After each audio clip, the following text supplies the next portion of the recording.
र आमा मेरीको एक्लो छोरो हो एरिक। एरिकलाई आमा बुवाले धेरै माया गर्नुहुन्थ्यो।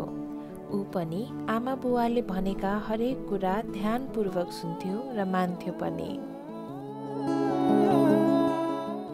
एरिक 10 वर्षे जिज्ञासु बालक भएकाले उसलाई नयाँ कुराले सधैँ आकर्षित गर्दथ्यो।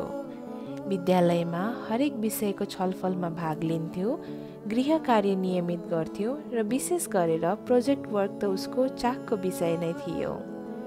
त्यही भएर ऊ स्कुलमा गुरुहरूको प्रिय पात्र पनि थियो।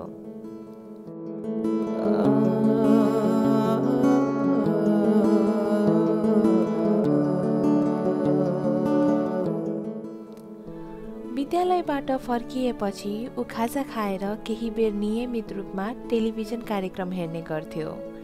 यसमा पनि उसको मनपर्ने च्यानल नेसनल जियोग्राफी च्यानल थियो। त्यो च्यानलमा प्रकृतिका बारेमा देखाइएका वास्तविक र रोमाञ्चक दृश्यहरू, जनावरहरू, पक्षीहरू हेर्दा उसलाई समय बितेको पत्तै हुँदैनथ्यो। ऊ टेलिभिजन हेर्दै कल्पनामा माछासँगै समुद्रमा तैरिन पुग्थ्यो भने पक्षीसँगै माथि माथि आकाशमा कावा खाँदै उड्न पुग्थ्यो।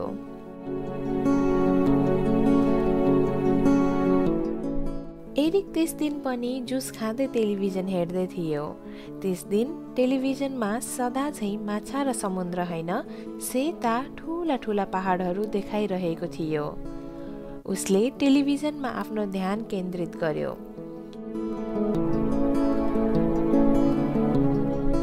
त्यस दिन टिभीमा सगरमाथा माउन्ट एभरेस्टको बारेमा एउटा वृत्तचित्र देखाइँदै रहेछ।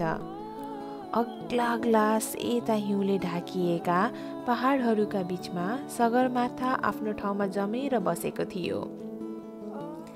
टिभीमा देखिएको दृश्य अहिलेसम्म एरिकले देखेको दृश्यभन्दा धेरै रमाइलो थियो।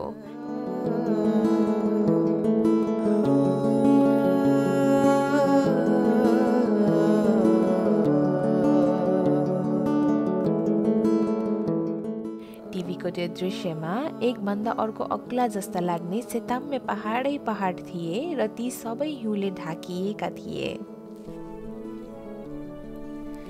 त्यस दिन मे महिनाको 29 तारिक रहेछ र त्यो दिन सगरमाथाको सफल आरोहण स्वर्ण महोत्सव परेको दिन रहेछ। सन् 1953 को मे 29 विक्रम सम्वत 2010 जेठ 16 गतेमा न्युजिल्यान्डका सर एडमन्ड हिलेरी र नेपालका तेन्जिङ नोर्गे शेर्पाले विश्वको सर्वोच्च शिखर सगरमाथाको सफल आरोहण गरेका रहेछन्। त्यसैले त्यस दिन वार्षिक उत्सव मनाइँदै रहेछ र टिभी कार्यक्रम पनि त्यसै सिलसिलामा प्रसारित गरिएको रहेछ।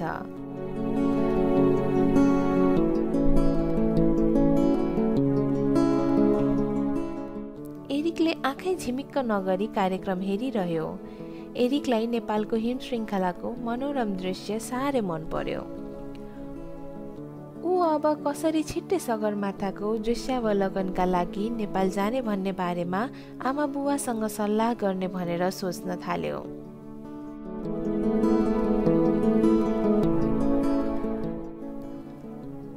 बेलुका बुवा र आमा कामबाट आएपछि सबैजना घरमा भेला भए। सधैँझै आमाले बेलुकाको खाना बनाउनु भयो। खाना तयार भएपछि तिनैजना टेबलमा खाना खान बसे। एरिकले दिउँसो टेलिभिजनमा देखेको वृत्तचित्र बारेमा बुवा आमालाई बतायो र यसपटक बिदा मनाउन नेपाल जाने प्रस्ताव राख्यो।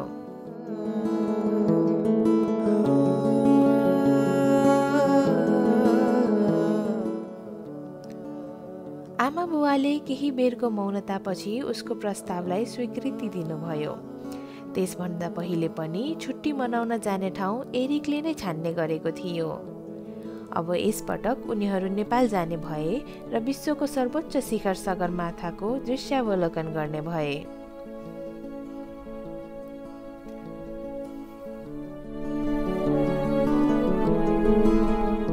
नेपाल भ्रमणमा चाहिने आवश्यक सामग्रीहरूको लामो सूची तयार भयो। ट्रेकिङका सामान र दूरबीन सबैका लागि छुट्टा छुट्टै किनिने भए। यात्राकालमा चाहिने केही आवश्यक चकलेट, च्युइङगम, टर्च लाइट पनि सूचीमा थिए र सबै सामान किनिए। पासपोर्ट, भिसा र एयर टिकटको व्यवस्था बुवाले मिलाउनुभयो।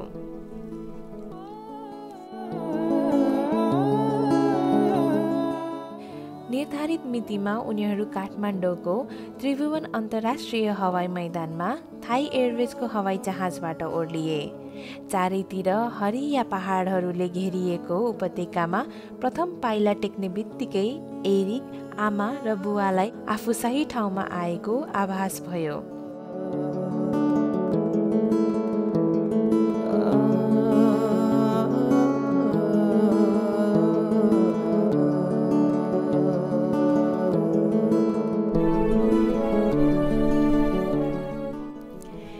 सिर चलेको हावाले लामो हवाई यात्राको थकाइलाई एकै झट्कामा उडाइदियो। अब उनीहरू एकदमै ताजा थिए। होटलका गाइडहरूले स्वागत गरेर उनीहरूलाई आफ्नो होटलमा पुर्याए। मन्दिरै मन्दिरको देश नेपाल, गौतम बुद्धको जन्मथलो नेपाल, विश्वको सर्वोच्च शिखर सगरमाथाको देश नेपाल हो। एरिक त्यही नेपालमा आइपुगेको थियो।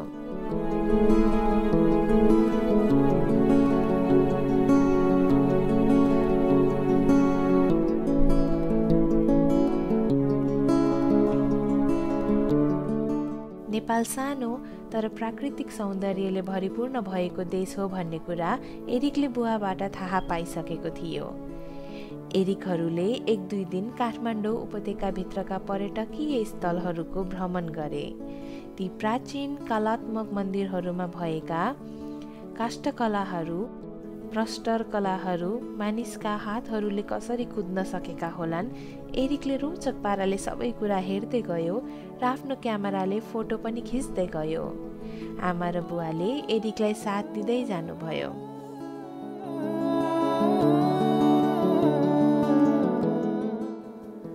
त्यस दिन समय तालिका अनुसार हेलिकप्टर चढेर पहाडी दृश्यावलोकनका लागि जाने कार्यक्रम थियो। त्यतिखेर मौसमले पनि साथ दिएकाले आकाश सफा थियो। उत्तरतिरको आकाशमा एउटा पनि बादलको टुक्रा थिएन। उनीहरू सबैले चिया र ब्रेकफास्ट खाएर एयरपोर्टतिर हिँडे।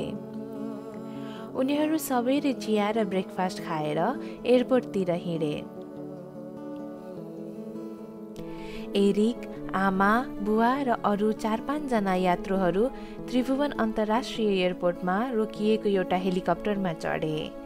बिस्तारै हेलिकप्टर जमिनबाट उड्यो र माथि माथि आकाशतिर लाग्यो।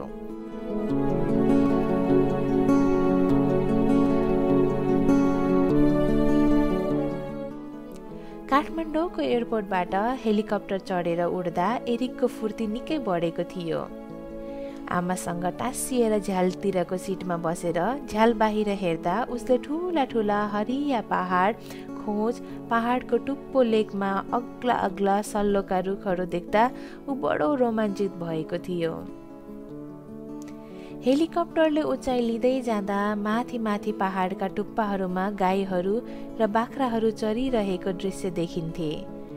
पहाडका नाङ्गा चुचुराहरू, चौरहरू, होचा, अग्ला थुम्कीहरू र तिनमा फुलेका रङ्गीन फुलहरूले गर्दा ती चौरहरू गलैँचा जस्ता भएका थिए। लाली गुराँसका राता फुलहरूले पहाडी पाखा झन रङ्गीन थिए।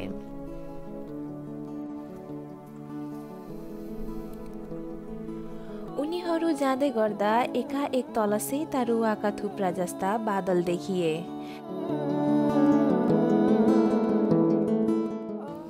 आहा, त्यहाँ गएर लडीबुडी गर्दै खेलिरहँ जस्तो लाग्ने बादलका थुप्रा। छिटै तलका सबै दृश्य हराएर त्यही बादलका थुप्रा मात्र देखिन थाले। एकैछिनमा उनीहरू चढेको हेलिकप्टर पनि त्यही बादलभित्र हरायो।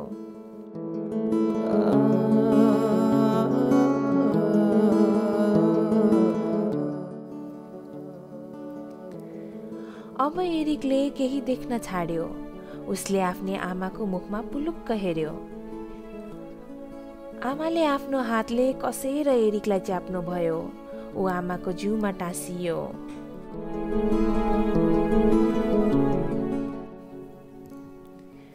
उसका बुवा र अरू यात्री चुपचाप आफ्नो सिटमा बसेका थिए। पाइलट र उसको सहायक गम्भीर भएर हेलिकप्टरका पाठ पूर्जा चलाइरहेका थिए। घरिघरि हेलिकप्टर थर्किए जस्तो गरेर गटट्ट गटट्ट आवाज आउँथ्यो। कहिले हेलिकप्टर तल खसे जस्तो गर्दा उसको मन चिसो भए जस्तो पनि हुन्थ्यो।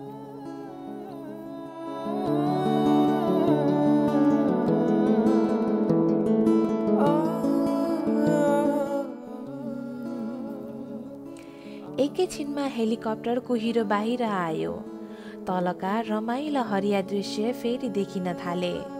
तल पहाडका खोजमा नागबेली पर्दै बगेका खोला, पहाडबाट झरेका झरना सेता रेखा जस्तै देखिन्थे। पहाडका अनकन्टार पाखाका झुप्राहरू र ती झुप्राहरूका धुरीबाट आइरहेको धुवाँ, गरा गरा परेका पहाडी बारीका सुर्काहरू र तिनमा हलगोरु नारेर जोत्दै गरेका दृश्यहरू एरिकले हेलिकप्टरको झ्यालबाट आँखै नझिम्काइकन हेरिरहेको थियो। एरिकलाई पहाडी पाखामा गोरु जोतेको दृश्य अनौठो लाग्यो। कसरी त्यो भिरमा अडिएर जोत्न सकेको होला? भिरालो पाखामा खेलिरहेका केटाकेटी देख्दा तिनीहरू लड्लान् कि भन्ने पिर पनि थियो एरिकलाई। त्यस्तैमा एरिकले पर क्षितिजमा सेता हिमालका लस्कर देख्यो। उसले यसरी हिमाल आजसम्म देखेको थिएन। पहाडका अग्ला अग्ला थुप्राहरूमा जमेका कञ्चन सेता हिउँ, ती हिमालका खोजहरूबाट बगेका हिम नदीहरू सबै क्रमशः नजिक हुँदै थिए।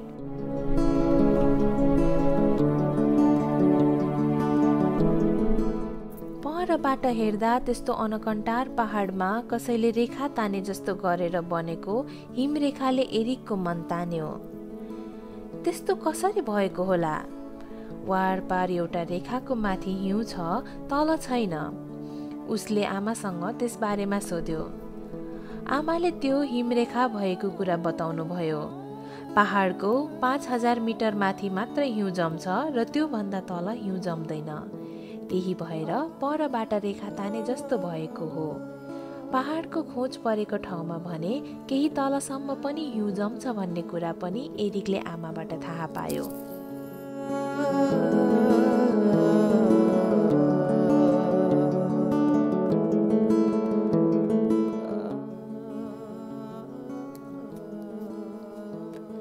एरिकहरू हिमालको नजिक हुँदै गए।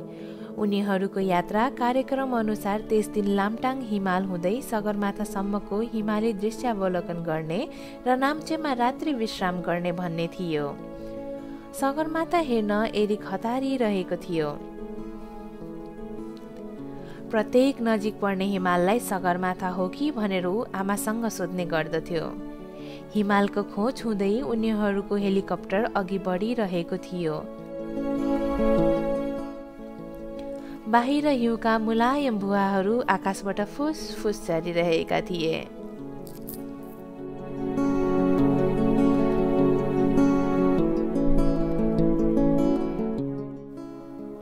सबैजना एकै स्वरमा चिच्चाए, "ओ सगरमाथा!"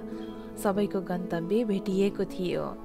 एरिक, बुवा, आमा लगायत सबै यात्रीले आफ्नो क्यामेराको लेन्स सगरमाथा भएतिरै तेर्साए। त्यो अजङ्गको हेर्दा अभेद लाग्ने छ त्यो पहाड। आहा! एरिकले दूरबीनले हेर्यो। ठाडा भिरहरू, गहिरा आइस फलहरू, छिनछिनमा झरिरहेका डरलाग्दा हिम पहिराहरू, हिउँ नै हिउँ उडाउने खालको आँधी। कसरी सर एडमन्ड हिलेरी र तेन्जिङ नोर्गे शेर्पा लगायतका आरोहीहरूले यो हिमाल चढ्न सके होलान्। झन् साह्रो अनेकौं पटक हिमाल चढ्ने आरोहीहरू त कस्ता बहादुर होलान्। सबैजना आफ्नो सुरमा तल्लीन थिए। हेलिकप्टरमा कटट आवाज आयो र थरर गरेर काँप्यो। एरिकले बाहिर हेर्यो। हिमपात बाक्लो हुँदै गएको थियो। हेलिकप्टरको भित्रबाट झ्याल बाहिरको दृश्य हेर्न मुस्किल हुँदै गयो। हेलिकप्टरको थर्कन र गटट आवाज क्रमशः बढ्दै गयो। सबैजनाले एकअर्काको अनुहार हेर्न थाले। सबैको अनुहार मलिन भयो। हेलिकप्टर फनन घुम्न थाल्यो। पाइलटले हेलिकप्टर आफ्नो नियन्त्रणमा नभएको कुरा बतायो।